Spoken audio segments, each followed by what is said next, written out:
cette année précisément, nous avons travaillé depuis 3 ans sur une expérimentation autour de l'écologie intégrale, selon l'encyclique du pape, Laudato Si, sur 3 axes, l'offre de formation, nos consommations et puis nos projets éducatifs.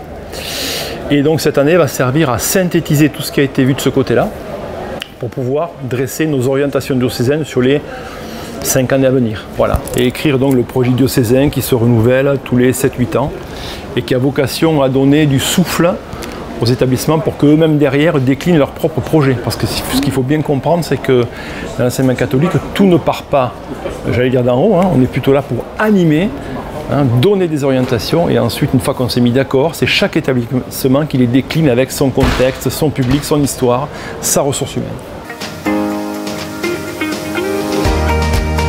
On voit que la nature nous fait des signes, voilà.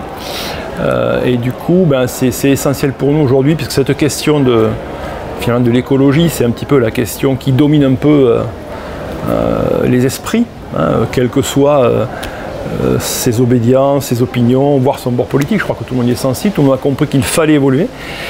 Mais de fait, l'évolution passera aussi par l'éducation. Voilà. Et l'enseignement catholique veut apporter sa pierre, veut pouvoir dire, au nom de la liberté qui lui est donnée, que lui, il envisage l'écologie sous un mode intégral.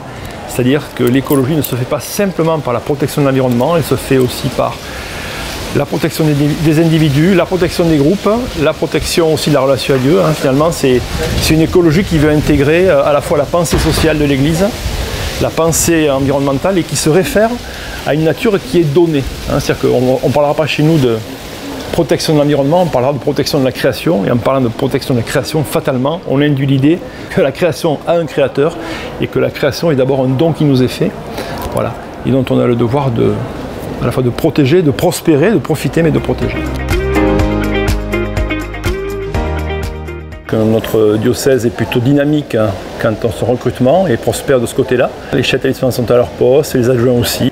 Moi, je peux vous parler des changements de côté chez l'établissement, il y en a peu. Puisqu'au total, vous avez 5 personnes. Voilà. Claire Zantard, chef d'établissement de Chabrian-Saint-Jean-Baptiste à Montélimar. Nixica, je suis en poste à Saint-Paul-Trois-Châteaux, l'école Notre-Dame. Philippe Fiorni, je suis le chef d'établissement du lycée agricole Drôme-Provençal à Saint-Paul-Trois-Châteaux. Fabien Galina, nouveau chef d'établissement de l'ensemble scolaire Les Maristes à Port-Péage. Eric Blanger, je prends la direction du Sacré-Cœur à Saint-Sorlin. Donc c'est relativement peu, puisqu'il y a en tout une 60aine de sites. Donc c'est un corps qui est stable. Qui s'est renouvelé il y a 6 ans à mon arrivée, il y avait beaucoup de départs en retraite, etc. Et depuis, il a peu bougé. Je dirais que je m'en réjouis et je m'en félicite parce que ça signifie aussi que les personnes se plaisent dans la région, travaillent bien ensemble. Et voilà. Et pour moi, vis-à-vis de l'écriture des orientations, c'est important aussi parce que voilà, ça fait ces 3 années d'expérimentation autour de l'écologie intégrale, elles ont nourri un peu les esprits et on va pouvoir les reprendre avec des personnes qui sont là, voilà, qui les ont vécues.